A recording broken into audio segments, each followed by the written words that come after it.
Si les femmes militaient pour le respect de leurs droits par nécessité sur le continent africain, de nos jours, elles sont de plus en plus nombreuses à le faire par passion et par détermination.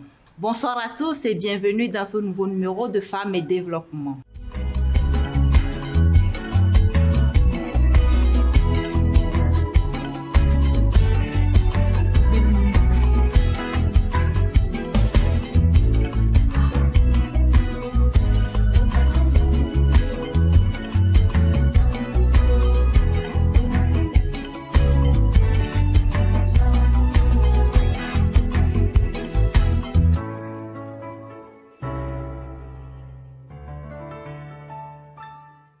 Ce soir, nous recevons sur ce plateau l'une de ces femmes qui se battent jour et nuit pour défendre la notion du genre.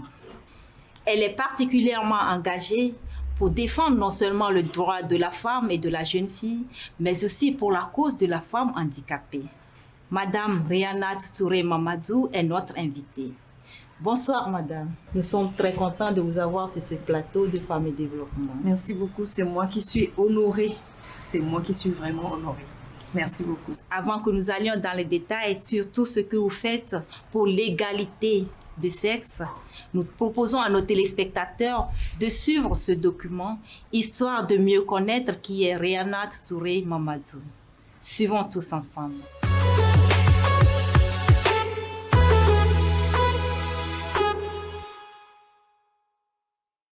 Reyanat, une femme déterminée, joue un rôle essentiel dans la promotion des droits des femmes au Togo.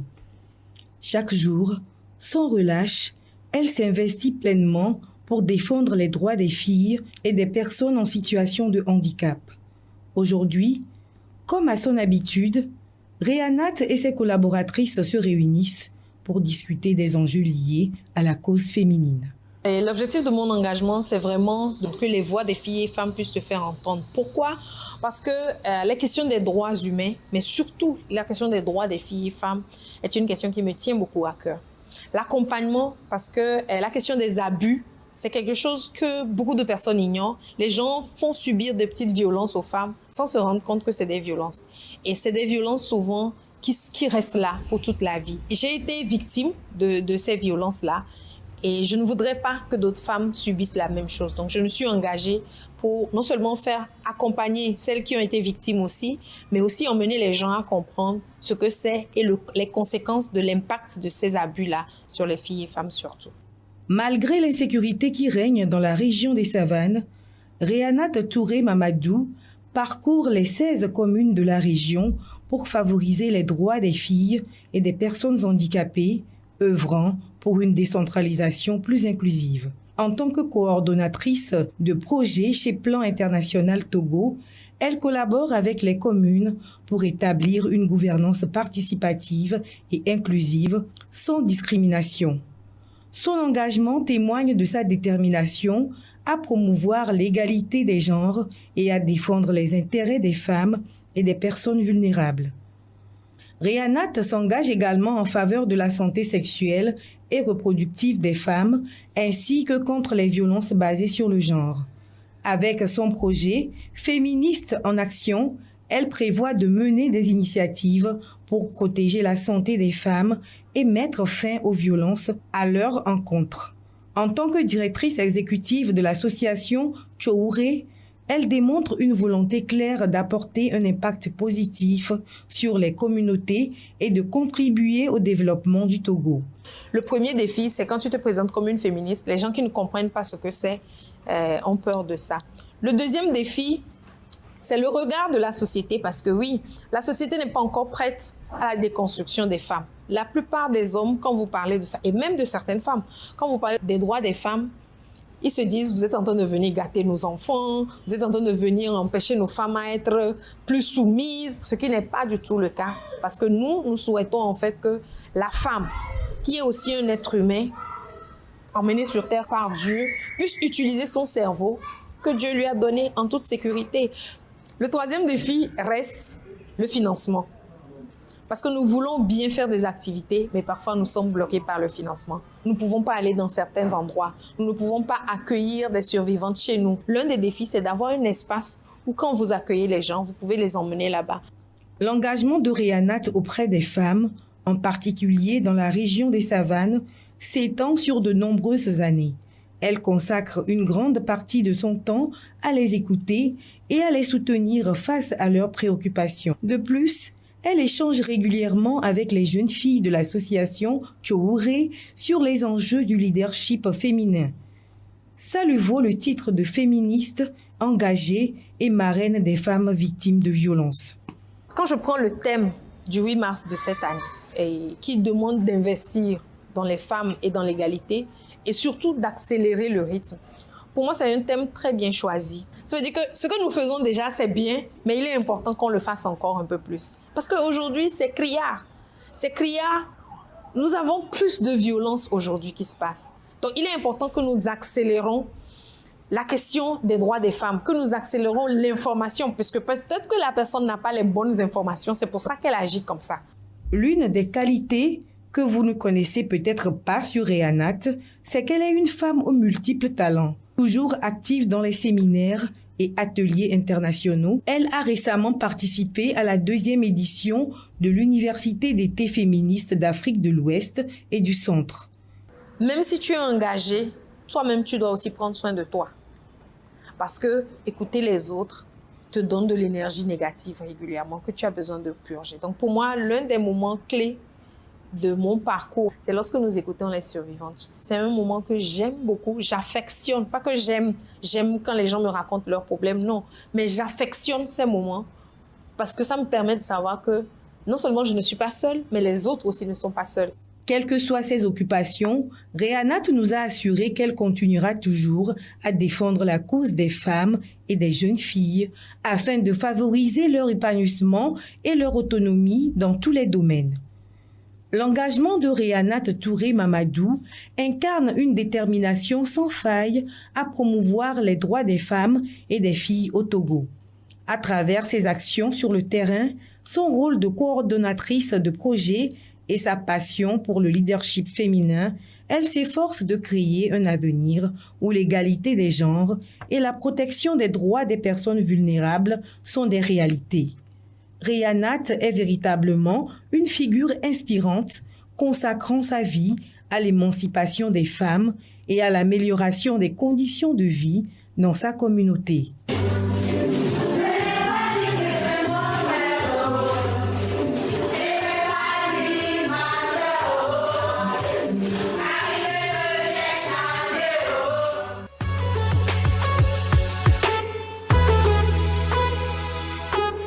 Nous sommes de retour sur ce plateau de Femmes et Développement.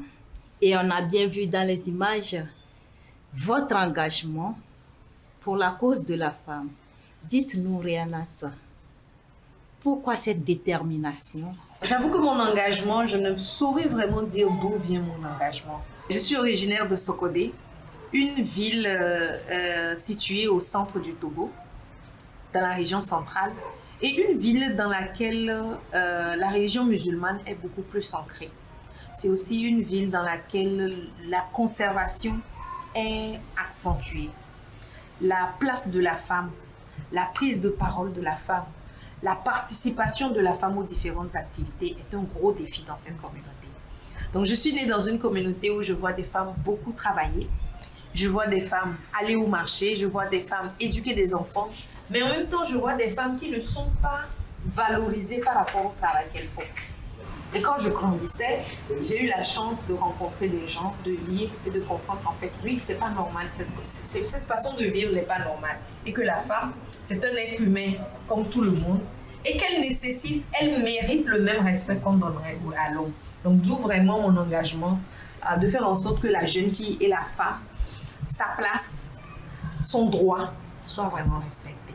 Vous faites partie des pionnières de la création de la première web TV féministe d'Afrique, Réa TV. Quels sont les messages véhiculés sur cette chaîne, Réa? Je suis militante des questions des droits des femmes et je me définis vraiment comme une féministe. Et pour moi, l'espace dans lequel nous sommes ne donne pas beaucoup de plateformes pour parler des femmes. Parce qu'il n'y a pas beaucoup d'émissions qui parlent de la femme. Les droits de la femme même en soi ont un problème. Dans la plupart des pays de l'Afrique de l'Ouest, lorsqu'une femme doit voyager avec son bébé, elle doit demander une autorisation parentale du père du bébé. Pour moi, c'est une violence. Donc ça fait partie des violences qui, peut-être quand on n'est pas femme, on ne peut pas comprendre ça. Ou peut-être quand on n'est pas femme et qu'on n'a pas un enfant, on ne peut pas être confronté à cette violence-là pour se rendre compte que c'est des choses qui existent. Donc je profite vraiment de l'occasion pour dire merci au Togo. Rea TV est une chaîne de télé, c'est une web TV que j'ai dénommée web TV féministe. En fait, Rea TV est un produit d'une association que je suis en train de diriger qui s'appelle Chowre. L'association s'appelle Chowre. En fait, le nom de l'association au départ, c'était Lifestyle. Mais c'est anglais. On a voulu un nom autochtone. Donc, on a traduit juste Lifestyle en Kotokoli. Ça s'appelle Chowre. Donc, dans l'association, nous parlons de la santé sexuelle et reproductive des jeunes et des femmes. Nous parlons également de la question de l'information sur les violences basées sur le genre. Et donc, nous enseignons aux jeunes quelles sont les choses que dès que tu vois sur une personne, tu peux te dire que si tu ne fais pas attention, ça peut aller vers le viol. Parce que le violeur suit un processus. Il ne vient pas tout de suite te violer. Il traverse des barrières avant de commettre le viol. Donc la Web TV récapitule tout ça. Mais l'autre chose très importante aussi que nous faisons, c'est l'accompagnement des survivantes. Les survivantes, c'est les victimes des violences basées sur le genre. Surtout les violences sexistes et sexuelles subies par les filles et les femmes. Donc la Web TV, nous faisons juste des petites vidéos dans lesquelles nous expliquons aux gens qu'est-ce que c'est. Si tu as subi le viol, il faut que tu puisses en parler. Quand on entend que quelqu'un a été victime de viol, très souvent dans nos communautés, on essaie de discuter ça à l'amiable et de se dire, bon, comme c'est pas écrit derrière toi que tu as été violé, ça ne fait rien. Mais psychologiquement, je vous assure, toute la vie de la victime, ça reste là. Et c'est la personne seule qui souffre de ça. Je donne un exemple d'une dame qu'on a accompagnée. C'est des femmes commerçantes. Elles voudraient monter une association et qu'on les a dirigées vers moi. En pleine discussion, elle me demande, s'il vous plaît, madame, est-ce que vous accompagnez les dames qui ont subi un viol? J'étais surprise parce que ce n'était pas la question de base, ce n'était pas la raison pour laquelle on l'a dirigée vers moi. Mais en pleine discussion, elle a sorti ça, elle a dit, oui, qu'est-ce qui se passe? Cette dame a été victime de viol il y a de cela 23 ans. 23 ans. Elle a eu un enfant issu de ce viol. De ces 23 ans, elle ne s'est plus remariée, elle ne s'est plus remise en couple. Personne n'avait su qu'elle avait subi ça. C'est dans les discussions qu'elle a senti le besoin de partager. Donc 23 ans de sa vie ont été volés. Personne ne sait ce qu'elle subit. Les gens la voient juste refouler les ongles. Mais personne n'a essayé de comprendre qu'est-ce qu'il y a. Mieux, l'enfant issu de ce viol-là, lui en veut parce que tu aurais dû te marier avec mon père. Mais elle n'a pas pu expliquer à l'enfant, c'est par le viol que je suis tombée enceinte de toi pour protéger l'enfant. Donc l'enfant lui en veut, elle-même elle s'en veut. Et donc, imaginez un peu toute la vie de cette personne. Non seulement elle a vécu ça, personne ne l'a accompagnée. Le simple fait que nous, on continue pas à le dire, marie-toi, fais d'autres enfants, sans savoir qu'elle a une blessure qui n'est pas encore guérie. C'est difficile. C'est vraiment difficile. C'est difficile. C'est difficile pour ce bâton de pèlerin que vous avez fait. Absolument. Dites-nous concrètement, qu'est-ce que vous faites pour accompagner l'État dans la promotion de l'égalité des sexes au Togo? Nous faisons beaucoup de formations. Nous discutons beaucoup. Nous interpellons l'État de temps en temps. J'applaudis l'État togolais, par exemple, mon pays. Je suis contente de dire à haute voix, chez moi, on ne me demande pas l'autorisation parentale. Pendant que dans d'autres pays, tu ne peux pas voyager avec ton enfant. Donc pour moi, c'est une fierté pour mon pays. Mais au même moment, c'est aussi important pour nous de dire à l'État, ah, vous avez fait ceci, mais il manque ceci. C'est important de former les filles et les femmes. C'est important de former les hommes aussi pour comprendre de quoi on parle. Parfois, les hommes peuvent poser des actes sans se rendre compte que ça fait mal ou que ce n'est pas normal. Donc, c'est bien de les former également. Donc, pour nous, c'est important de rappeler à l'État, merci qu'on n'ait pas à me demander l'autorisation parentale pour que je quitte mon pays. Mais il manque aussi des choses qu'on supplie que ça puisse être fait. Parce qu'on sait que dans le droit de l'État togolais, c'est interdit. Le viol, c'est un crime. C'est l'applicabilité des lois qui nous pose vraiment problème au Togo. est-ce que vous constatez Des changements. Un changement en matière d'égalité de sexe, bien sûr? Oui. Et je pense que s'il n'y en avait pas, on aurait déjà abandonné. Oui. Et je salue les dames qui sont passées avant nous. Je pense vraiment à ces femmes qui ne se réclament pas féministes, c'est vrai, mais qui ont fait des travaux sur lesquels, qui nous permettent, nous, jeunes femmes, jeunes filles et jeunes femmes aujourd'hui, de pouvoir continuer ce qu'elles ont commencé. Et je les appelle affectueusement des pionnières et des devancières. Pour moi, c'est des femmes, par exemple, j'ai appris qu'au Togo avant, pour qu'une femme puisse faire son passeport, elle doit avoir l'autorisation de son mari. Mais aujourd'hui, je peux, moi, femme, aller faire mon passeport. Et ça, c'est grâce au travail des femmes qui sont venues avant nous. Et oui, le travail que nous sommes en train de faire porte ses fruits. L'un des défis qui empêche les jeunes filles et les femmes d'avancer, c'est l'estime et la confiance en soi. Et qu'on le veuille ou pas, l'estime et la confiance en soi, ça s'acquiert. On ne naît pas avec. Le leadership. Le train des championnes, c'est des formations que nous faisons chaque trimestre. Mais nous faisons 2 jours de formation et une soirée qu'on a appelée soirée comme si. Par exemple, si je veux être, je donne un exemple, je veux être directrice de l'UNICEF, représentante résidence d'UNICEF au Togo. Donc quand je viens sur ton plateau, je parle comme la représentante, madame la représentante d'UNICEF au Togo. Parce que quand tu te mets dans la peau de ce que tu veux devenir, l'univers travaille à ce que par la grâce, ça finit par se réaliser. Oh yes. Oh yes. Oh yes. Et disons en 2018, Oui. vous avez été contacté par le comité Impactful Awards au Ghana pour recevoir un prix par rapport à l'impact de vos actions sur votre communauté. Parlez-nous de ce prix et qu'est-ce que ce prix représente pour vous? Ils m'ont écrit, Madame Touré, nous avons vu les activités que vous faites au Togo et nous voulons vous remercier. Nous vous invitons au Ghana. Puisque je pensais que c'était des arnaqueurs, j'ai même pris mes soeurs pour qu'on aille ensemble. Et quand on est allé, et j'ai demandé pourquoi moi. Parce qu'au Togo, il y a plein de personnes qui font beaucoup de choses. Pourquoi moi et comment ils ont eu mon numéro, enfin mon contact.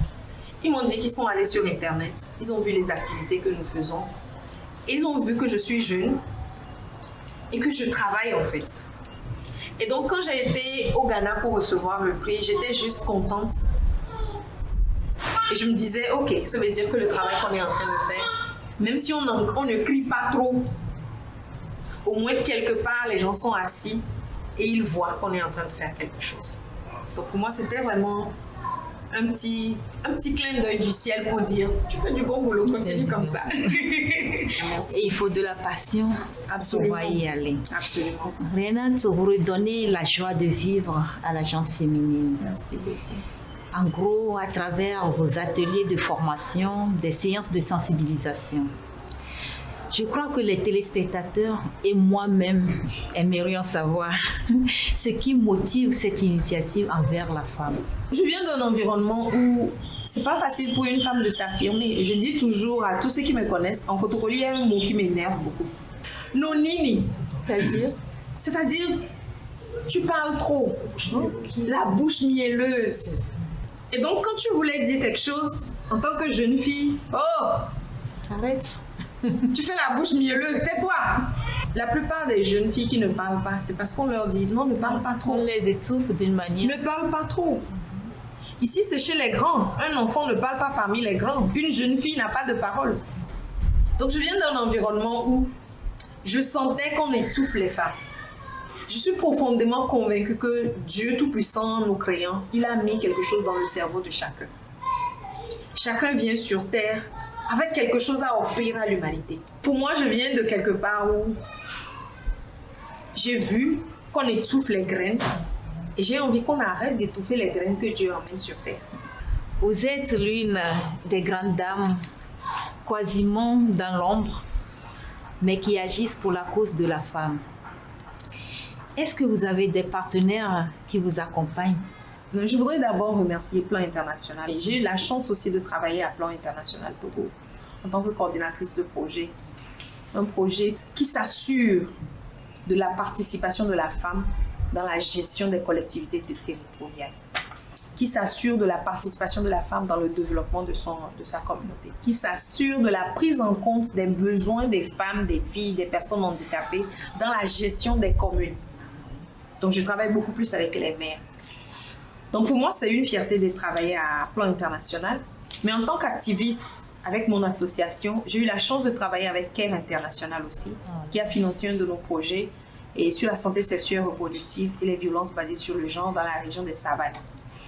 Un projet qui nous a aidé vraiment à créer des clubs de la santé sexuelle et reproductive et d'emmener les jeunes filles à pouvoir apprendre à parler de la sexualité, à pouvoir aller au niveau des centres de santé pour demander des renseignements par rapport à leur santé sexuelle et reproductive. Mais surtout, on a pu mettre en place un cadre d'écoute avec une psychologue qui est là et qui, voilà, les gens s'enregistrent, tu as besoin d'être écouté parce que tu as subi quelque chose ou bien tu as besoin d'être écouté parce que, voilà, tu as une charge mentale qui te dépasse, il y a une psychologue, une salle et tu viens, tu te fais écouter. Donc pour moi, c'est le lieu de remercier CARE International pour cet appui qui nous a vraiment emmenés à l'association Tchaworé. Avec la plus grande passion du monde, si tu n'as pas de financement, tu ne peux pas faire grand-chose. Donc oui, avec plaisir, je souhaite ou bien toute volonté qui voudrait appuyer les activités que nous sommes en train de faire est vraiment la bienvenue pour un accompagnement. Vous avez l'habitude de dire soutenir les survivants à se relever. Vous employez souvent ce terme. Si vous pouvez nous expliquer un peu ce que ça veut dire. Alors, en tant que féministe, une militante activiste, quand on est survivante dans notre langage, c'est les victimes de violences.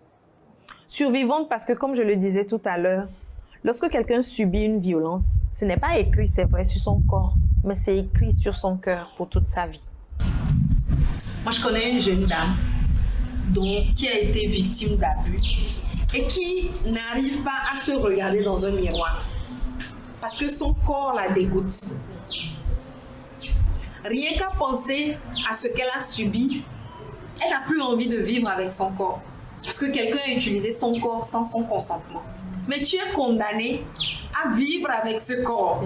Et cette personne, c'est une survivante. Parce qu'elle vit. Mais mine de rien, si on ne fait pas attention, elle aura envie juste de se suicider. Et on en a croisé plein. Donc, accompagner les survivantes, c'est écouter les gens. Accompagner les survivantes, c'est de leur demander qu'est-ce que tu veux. Ok, tu as subi cette violence-là, cet abus-là, tu veux quoi? Parce qu'il y a des gens qui te disent, je ne veux pas porter plainte, je veux juste aller mieux. Je ne veux pas aller à l'hôpital, je ne veux pas aller au commissariat, je veux moi-même me sentir mieux. Tu te focalises, on se focalise sur ça, on suit ce que la personne dit. Il y a quelqu'un qui peut dire, je veux porter plainte. On l'accompagne à la gendarmerie pour qu'elle puisse porter plainte. Et là, quand vous accompagnez quelqu'un pour porter plainte, ça va... C'est une longue procédure. Parce qu'à un moment donné, moi je me rappelle, nous avons même des survivantes qui... les parents du violeur sont venus chez eux pour les menacer. Parce que tu as mis notre fils en prison. Alors que leur fils a fait quelque chose, c'est pour ça qu'on l'a mis en prison. Accompagner les survivantes, c'est vraiment aider les gens à se sentir, les gens qui ont été victimes d'abus, de toutes sortes d'abus, à pouvoir se sentir mieux. Parce que c'est ça l'objectif final. Merci beaucoup. Merci à vous. Parlons aussi de vos perspectives d'avenir. Quelles sont-elles? Mes perspectives d'avenir, c'est que l'association Tchaworé puisse vraiment répondre aux besoins des filles et femmes. La Web TV, c'est une chaîne de télé en ligne. Et la Web TV n'est pas pour gagner de l'argent. Donc, c'est une chaîne de télé qui accompagne une association. Et donc, pour nous, mes perspectives, c'est vraiment pouvoir mieux produire des vidéos, des contenus qui peuvent informer la jeunesse togolaise, qui peuvent informer la fille et femme togolaise. C'est vraiment pouvoir accompagner les survivantes comme elles le souhaitent. Nous tendons vers la fin de cet entretien. Si vous deviez donner un conseil à la jeunesse togolaise, surtout la gente féminine, que diriez-vous? Si je dois donner un conseil à la jeune fille et femme togolaise, je commencerai par le dire félicitations.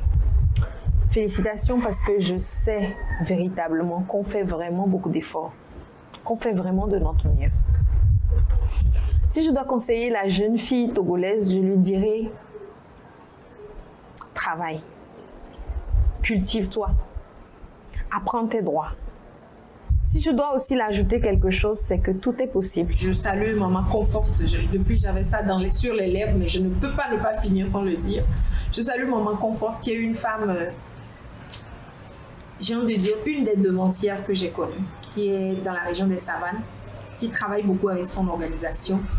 Et quand je la vois, je vois le chemin qu'elle a parcouru jusqu'ici, et je me dis, nous, on n'a pas le droit d'abandonner. Parce que si elles, les devancières, celles qui ont été avant nous, les mamans qui ont été avant nous, n'ont pas abandonné, ce n'est pas nous qui allons abandonner. Donc je dirais à la jeune fille, n'abandonne pas, tout est possible. Tout est possible. Madame Renate Touré Mamadou, merci d'avoir été des nôtres sur ce plateau de Femmes et Développement. Merci beaucoup à vous. Merci à vous. Merci pour votre dynamisme et vos riches expériences partagées avec les téléspectateurs. Chers téléspectateurs, vous convenez avec moi que lorsqu'une femme est épanouie, quand une femme est autonome, c'est toute une communauté qui en bénéficie. Et justement, plusieurs communautés ont bénéficié des actions de notre très chère invitée Réanat Touré Mamadou. C'est la fin de ce numéro de Femmes et Développement. Nous vous donnons rendez-vous le mois prochain pour un nouveau numéro. Bonne suite de programme chez vous sur la télévision togolaise.